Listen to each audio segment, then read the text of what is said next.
Hello everyone and welcome back to another Diecast review. Today we have a very fitting diecast because we just reviewed the Chase Elliott number 9, the Phoenix win. Now this is the Phoenix car for Johnson, but it's not a race win, of course, because, you know, Elliott won the race. But this is the race version. We got a brand new box for it. We will do a side-by-side comparison with the old paint scheme, which is actually right there. So we're going to have to kind of dig it out a little bit, but you know.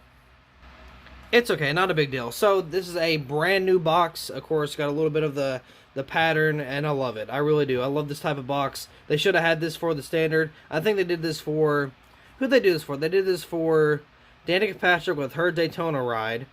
The McMurray car didn't get made. The Kane didn't get made.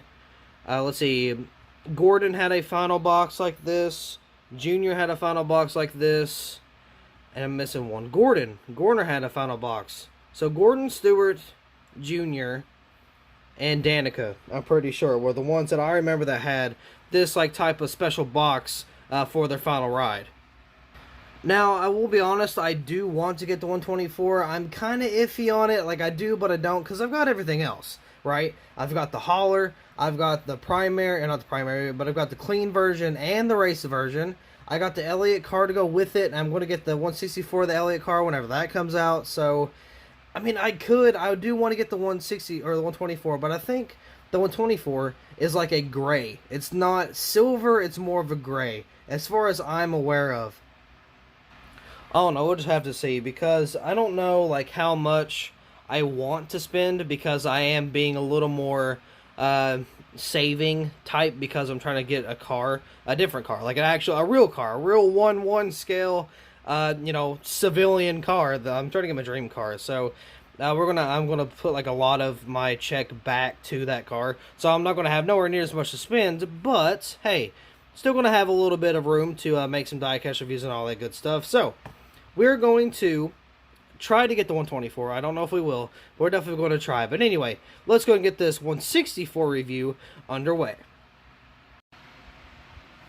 Here's the diecast out of the box. Now, I did get the standard release for a side-by-side comparison here in just a few minutes, but, however, this diecast is amazing. Now, when we first got the standard, the silver, like, everybody loved the silver. I mean, the silver, it's so nice. It's really clean. It's really, well, silver. I mean, I guess. It didn't turn into like a gray or anything like that, or like a metallic gray. I mean, it's just pure silver, and it looks really good.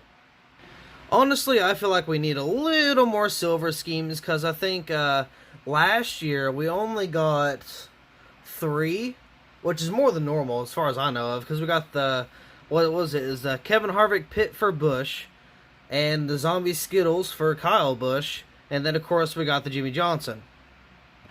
I can't remember any others that was silver, but I know, like, this year, for example, we got the Cole Custer. That one was silver. I mean, I guess last year's was, too. I mean, I guess we got Gragson's, too, technically, but I'm talking about just the Cup Series. But anyway, for the race version of this diecast, there's not a lot of damage. Now, I mean, there's a little bit here, not too much. You know, a little here, a little there. You know, nothing too crazy. I mean, of course, you got the pop rivets and all that good stuff. So let's go ahead and take a look at the diecast. Again, we're going to do a side-by-side comparison with the standard release. I'm actually pretty intrigued to see, like, the differences between both of them, because it's the same paint scheme that was supposed to be ran at one race and one race only. So I'm kind of curious to see if anything changed. So anyway, I got the Ally right there on the hood. Of course, if we can focus, that'd be nice. There we go, that's a little better. Of course, you got that beautiful silver behind there. Got the Cup Series, of course. You got the Jimmie Johnson logo, and I can't really tell what is the front one there. But that's for the cameras and stuff, or just the camera, the roof cam. So I got the 48 right there, a small, and I mean a small bit of race wear. I mean, there's not a lot whatsoever. Got Ally behind there as well. Of course, you got Johnson on the rear name rail. Got Ally right there, of course, on the deck lid. For the back, we got that purple. Hold on. I gotta do this real quick. Oh, no, okay, never mind. So, wasn't there, wait, no, something's off. Or was it on the, may have been the white scheme, but I was thinking that they took off, like, the Camaro Z110E logo, or, like, the Camaro logo. I can't really remember. That may have been the white one, but I know that they took off like the back end, or like one of the, I think it was the Camaro decal. I think they took that off. But I don't remember which scheme that was for, because it was an error on Lionel's part, right? Like, they all produced like that. I thought it was this scheme, but I mean, I guess not. It may have been the rally or the rally car, I don't really know. But anyway, got the back end right here. Of course, got that dark purple with Camaro ZL11 Elite. The Valvoline, the 48 Ally Do It Right.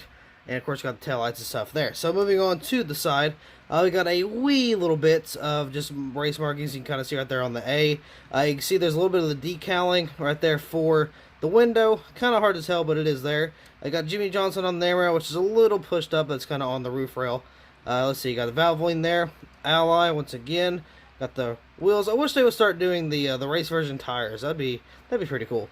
HendrickCars.com, of course, got the 48 there with the exhaust plate and the pop rivets, which is only unique to the raced versions. I mean, sometimes the grill plate will be there, even though it's not like a race edition, so I don't really know how that happens. But either way, the pop rivets is unique to a raced paint scheme. So, on the B-post, we got Exalta Freightliner Simons in Cincinnati right there. I got a wee little bit of rubber wear, not a lot, but there is some there. Let's see, you got NASCAR Race Car, NASCAR Cup Series, of course. They got the Goodyear right there as well. Moving on to the front end, we got a little bit of race wear, not a whole lot. So, now on the Elliott, there was a whole lot more, but again, it was a white scheme. So, it's a little hard to tell white versus silver, because white literally shows every little pickup that has been on the car. So, maybe a little harder to tell, but there is some race wear on the front, mainly the corner right here. So, I don't know, there's a little bit there. Got the headlights here, not too badly placed. Of course, you got the grill intake and the, let's see, the tape and stuff and all that goodness there. So, yeah, not a bad paint scheme for sure. And a little bit of race wear. Again, you got a little ding up right here, a little mark. A little tire piece right there, like a rub mark there. Or not a rub mark, just a piece of, like, just rubber that kind of came off the car, just built up in general. Got the pop rivets down there, of course. Is there anything else? A little bit of damage, not a whole lot. But there is some down there. I don't see any fuel spillage or anything. Actually, I take that back. If you look on the A, it looks very light. But on that little stem of the A, it looks kind of like there's a little bit of fuel leaking out. But anyway, yeah, not a bad paint scheme. So let's go ahead and throw the original, or not the original, but the standard release side by side, just to kind of tell. Now, of course, other than the race, like the automatic race stuff, like the camera, or like the decals for the camera, the pop rivets, all that stuff, it's pretty much the same thing. But I am very curious to see what is different. Like, there's got to be some differences, right? At least one. There's got to be something. Let's see. Everything looks good. Everything's in the same place. Oh, is that different? It looks like on the race edition, the Hendrick Cars is white versus it being silver on the standard release. So, I mean, there's one little thing. Let's see if there's anything else. I don't think there is. I'm pretty sure, you know, as it should be, it's the same. This one looks a little darker. Is that the race? Yeah, that's the race. I think this whole scheme's a little bit darker than the other one, but I think that's pretty much it. Of course, got the grill plate and whatnot, the pop rivets. I've already said that.